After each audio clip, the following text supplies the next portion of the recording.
थे। तो नए ग्वाल बाल, संध्या का वक्त था, सभी गैया चराकर घर लौट रहे थे।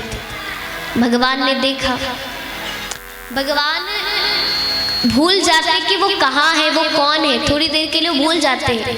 भगवान जोर से चिल्लाते, अरे सुदामा, अरे श्रीदामा रुको, आज तो बड़ी देर हो गई, आज तो मैया बहुत डांटेंगे।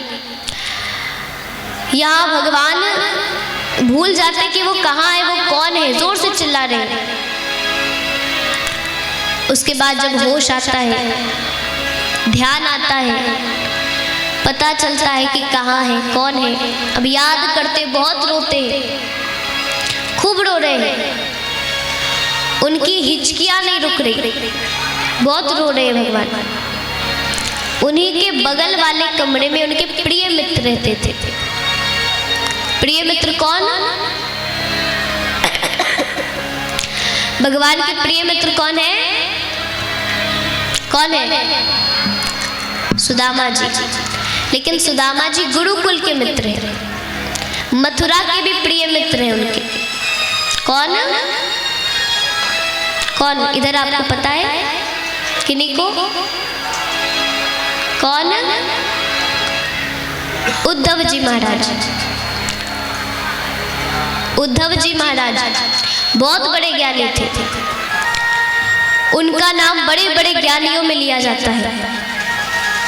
उन्होंने देवताओं के गुरु बृहस्पति जी से शिक्षा प्राप्त करी थी और वो सदैव ज्ञान को सबसे ऊपर रखते थे। उनका मानना था कि ज्ञान से ऊपर कुछ है ही नहीं, ज्ञान सबसे ऊपर है। लेकिन भगवान को समय नहीं मिलता कि वो उन्हें समझा पाए कि ज्ञान से ऊपर क्या है, ज्ञान से ऊपर भी कुछ है, क्या? प्रेम। लेकिन भगवान को समय नहीं मिलता कि वो उद्धव जी को समझाए। उद्धव जी आवाज सुनते रोने की, भगवान के पास आते, गले लगा लेते भगवान को। भगवान रो रहे हैं। उद्धव जी ने कहा, प्रभु आप रो रहे हैं? अरे जो इस मोह माया से पड़े हैं, जो इस संसार से पड़े हैं, जो दुख सुख से पड़े हैं, वो रो रहा है। भगवान ने कहा, उद्धव आज वृंदावन की बड़ी याद आ रही, नंद बाबा की, यशोदा मैया की, ग्वाल बाल गोपियां सबकी बहुत याद आ रही है। ऐसा लग रहा है कोई दिख जाए। भगवान कहते हैं, उद्धव तुम्हें मालूम है, अरे मैं जब वृंदावन में था ना, तो मैंने माता को कितना दुख दिया। मैं माता को बहुत दुख देता था। गोपियों के घर चोरी करके जब गोपियां उल्हाने देने आती, शिकायतें सुनाती, तो माता, ऐसा नहीं कि माता मुझसे प्रेम कम कर देती, और उनका प्रेम बढ़ जाता मेरे लिए। नंद बाबा जानबूझकर अपनी जूतियां घर में भूल जाते थे, क्योंकि उन्हें मालूम था कि कन्हैया अपने सिर पर जूतियां लेकर आएगा और अपने हाथों से पहनाएगा। और मैं सिर पर जूतियां लेकर आता था। मैंने गोपियों को कितना दुख दिया, राधा को कितना दुख दिया। भगवान बता रहे हैं। उद्धव जी ने कहा, प्रभु तो आपने उन गोकुल वासियों को, वृंदावन वासियों को समझाया क्यों नहीं कि भाई आप भगवान हैं, आप किसी की जूतियां नहीं लेकर आ सकते। और अगर आप बता देते कि आप भगवान हैं, तो आप चोरी भी करते तो गोपियां कुछ नहीं कहती, और आपको चोरी करने की जरूरत ही नहीं पड़ती। रोज गोपियां आपके लिए माखन लेकर आती। भगवान उद्धव जी कहते, आपको ने बताना चाहिए था कि आप भगवान हैं, आप परम पिता परमेश्वर हैं। अब भगवान को समझ आ गया कि अब हम तो नहीं समझा सकते कि भाई प्रेम का महत्व, इसे हम नहीं समझा सकते, हमें समय नहीं है, तो कौन समझाएगा। तो भगवान ने सोचा कि अब गोपियों के सिवाय इतना अच्छा कार्य कोई कर ही नहीं सकता। भगवान कहते, उद्धव मैं नहीं समझा पाया, तुम समझा कर आओ, तुम इतने बड़े ज्ञानी हो, तुम समझा कर आओ। अच्छा, उद्धव जी भगवान की तरह ही दिखते थे, उनका चाल ढाल भी भगवान की तरह ही था। उद्धव जी ने कहा, ठीक है, यहाँ उद्धव जी वृंदावन आते हैं। गोपी से नंद बाबा के घर का रास्ता पूछा। गोपी ने कहा मथुरा से आए हो। उद्धव जी ने कहा मथुरा से आए, लेकिन तुम्हें कैसे मालूम? गोपी ने कहा मथुरा के लोग ही पूछते हैं कि भाई नंद बाबा का घर का है, बाकी सबको तो पता ही है। गोपी ने कहा ये जो नदी देख रहे हो ना, इसके साथ साथ चलते जाओ, जहां ये नदी जाकर खत्म होगी वहां पर नंद बाबा का घर होगा। और ये नदी कोई साधारण नदी नहीं है, छोटी सी नदी थी। बोली ये नदी कोई साधारण नदी नहीं है, ये नंद बाबा यशोदा मैया के वो आंसू हैं। जब तुम कन्हैया को लेकर चले गए तो उनके ये आंसू नदी में परिवर्तित हो गए। इसके साथ साथ जाओ। उद्धव जी पहुंचते, आवाज लगाते नंद बाबा, अरे कोई है क्या घर में? नंद बाबा आते हैं, पूछा आप कौन है? उद्धव जी ने कहा मेरा नाम उद्धव है और मैं मथुरा से कन्हैया का संदेश लेकर आया। नंद बाबा घर में बिठाते हैं, हाल चाल पूछा, कन्हैया कैसा है, मथुरा वासी कैसे हैं, जल पिलाया, भोजन लाने को गोपी के घर गए, दूसरे गोपी के घर, क्योंकि घर में कुछ भोजन नहीं बना है। जब नंद बाबा गए तो उद्धव जी ने रसोई घर की ओर देखा। रसोई घर में जाले पड़े हैं, मानो जब से भगवान गए तब से उनके यहाँ भोजन नहीं बना। यहाँ नंद बाबा भोजन लेकर आते हैं, उद्धव जी भोजन करते हैं, बातचीत करते हैं दोनों। तभी यशोदा मैया आती है। यशोदा मैया ने कहा अरे कन्हैया तुम आ गए, मुझे पता था तुम आओगे। नंद बाबा ने कहा कन्हैया ने उसका मित्र उद्धव है, कन्हैया का संदेश लेकर आया है। अब तो यशोदा जी वहीं बैठ गई। यशोदा जी कहती उद्धव तुम्हें मालूम है, अरे जब कन्हैया रोता था ना तो मैं सारे कार्य छोड़कर उसके पास आती थी ताकि वो रोए ना।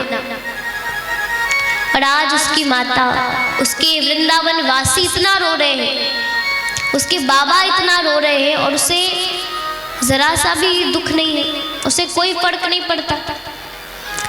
उद्धव जी ने कहा माता ऐसी बात नहीं है, आपने जो संदेश भिजवाया था ना देवकी जी के लिए कि भाई कन्हैया बड़ा चंचल है, घर में उसके पैर नहीं टिकते, दिन भर बाहर खेलता रहता है, चोरी करता है, माखन बहुत पसंद है, लेकिन देवकी जी शिकायत कर रही थी आपकी। उन्होंने भी संदेशा भेजा है कि आपने जैसा उनका स्वभाव बताया भगवान वैसे बिल्कुल भी नहीं है। वो तो बाहर पैर नहीं टिकाते, हमने तो उनकी मुस्कुराहट नहीं देखी, भगवान हंसते कैसे हैं।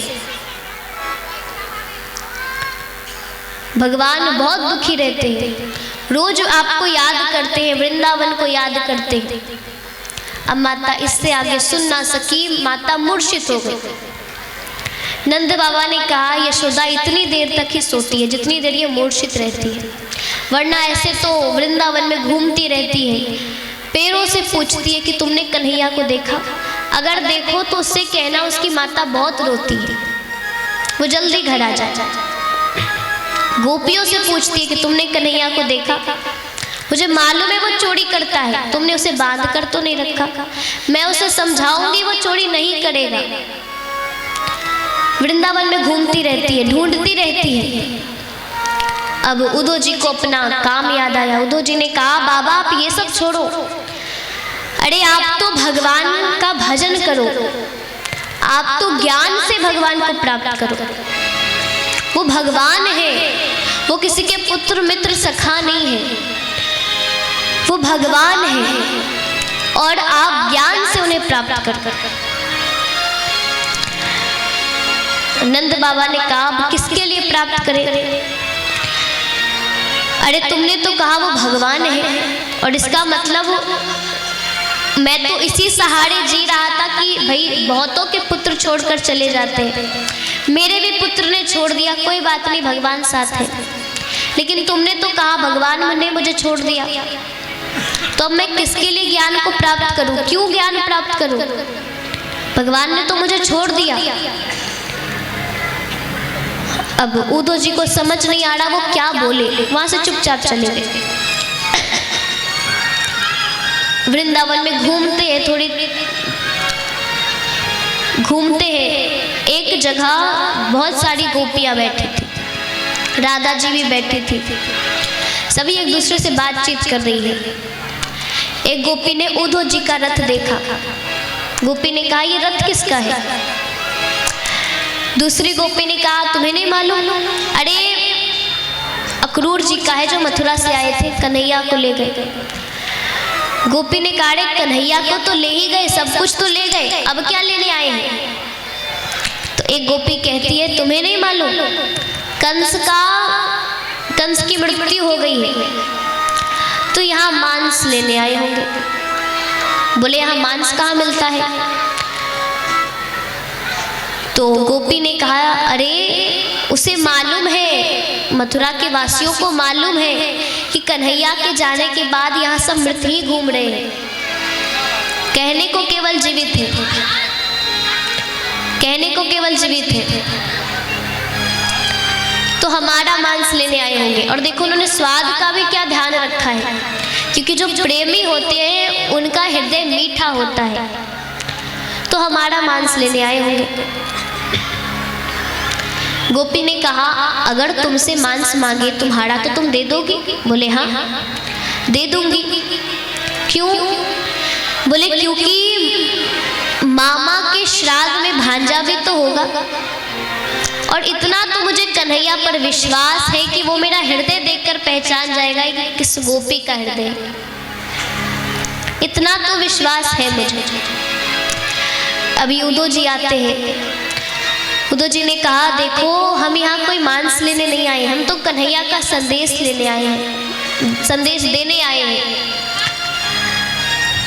गोपियों ने कहा अच्छा क्या संदेश है?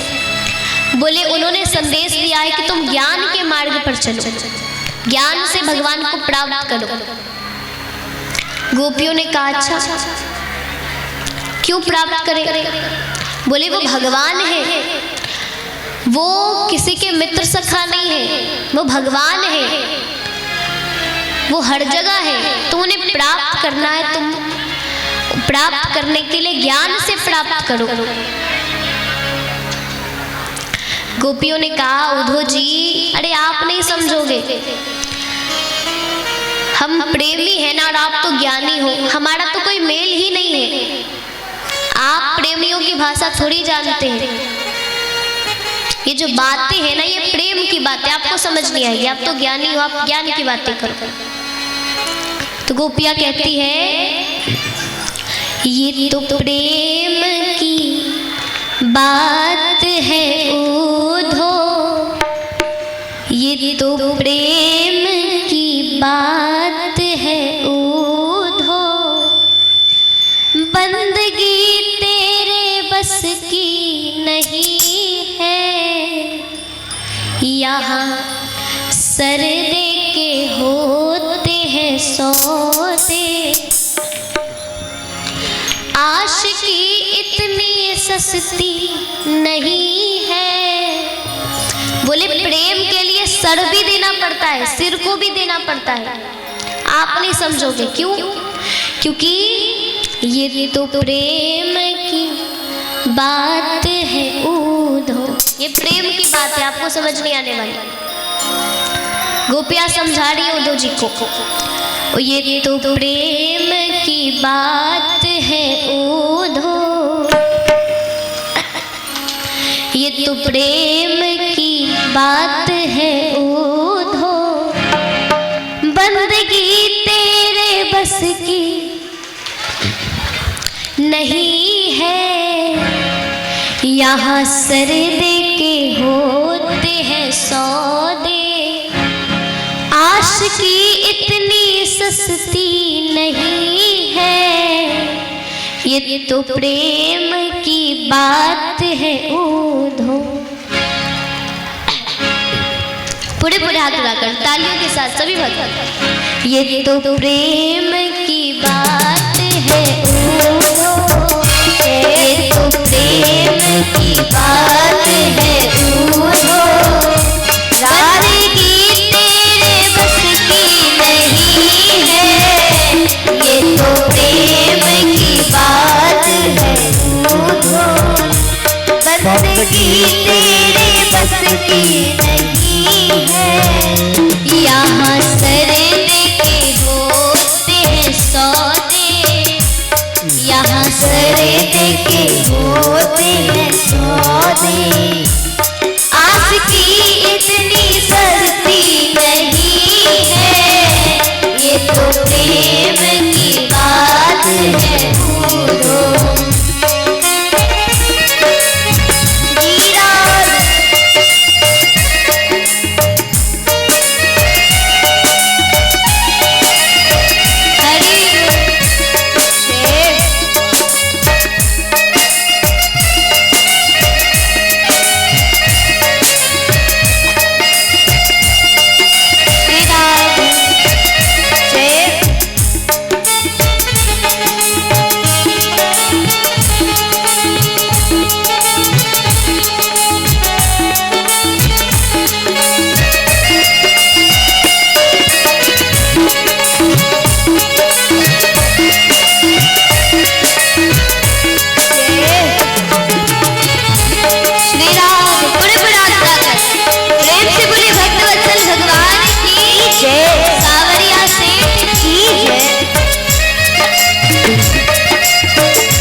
अब यहाँ गोपियाँ कहती है कि तुम्हें समझ नहीं आएगा, तुम्हें लगता होगा कि हम भाई सोच विचार कर करते कहाँ पैर जोड़ना है कहाँ हाथ जोड़ना है, लेकिन प्रेम वालों ने कब वक्त पूछा, उनकी पूजा को सुन ले ऐ ऊधो। प्रेम वालों ने कब वक्त पूछा, उनकी पूजा को सुन ले ऐ ऊधो। प्रेम वालों ने कब वक्त पूछा, उनकी पूजा को सुन ले ऐ ऊधो। प्रेम वालों ने कब वक्त पूछा, उनकी पूजा को सुन ले ऐ ऊधो। यहाँ दम दम में होती है पूजा, यहाँ दम दम में होती है पूजा। सर झुकाने की आदत नहीं है, ये तो प्रेम की बात है ऊधो। बंदगी तेरे बस की नहीं है, ये तो प्रेम की बात है ऊधो। श्री राम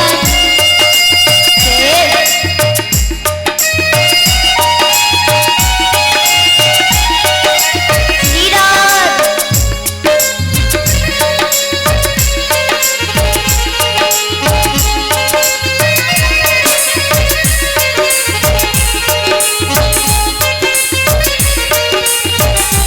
प्रेम से बोली भक्तवत्सल भगवान की, सावरिया सेठ की।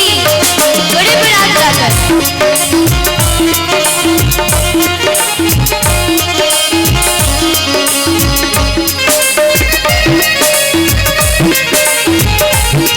हरि श्री राम।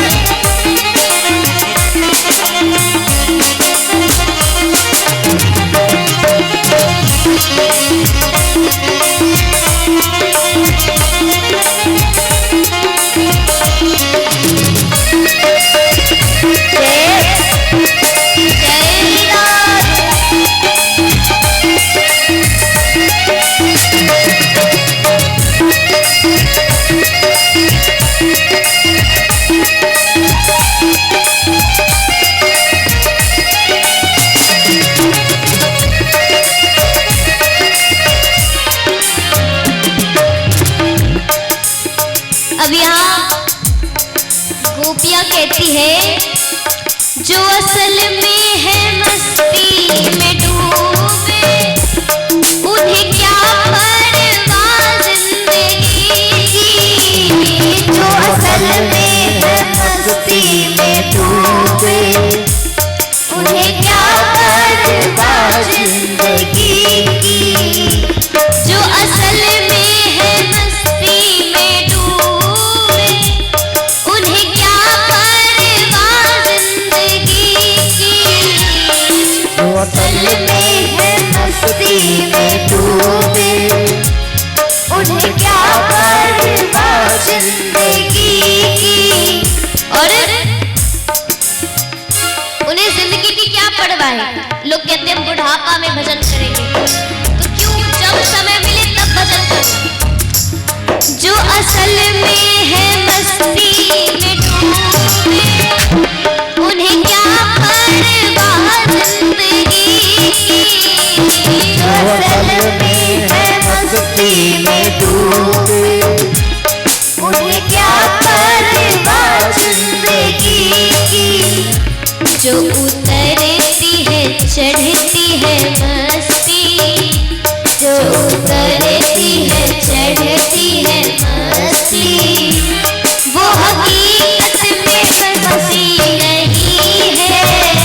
ये तो प्रेम की बात है बूझो, बंदगी तेरे बस की नहीं है। ये तो प्रेम की बात है बूझो, बंदगी तेरे बस की नहीं है। यहाँ सहने की होती है सौदे, आशिकी इतनी सस्ती नहीं है। ये तो प्रेम की बात है बूझो, ये तो प्रेम की बात है बूझो, बंदगी तेरे बस की नहीं है। आशिकी इतनी सस्ती नहीं है, बंदगी तेरे बस की नहीं। ओ ये तो प्रेम की बात है ऊधो। प्रेम से बोले वृंदावन बिहारी लाल की, राधा रानी सरकार की।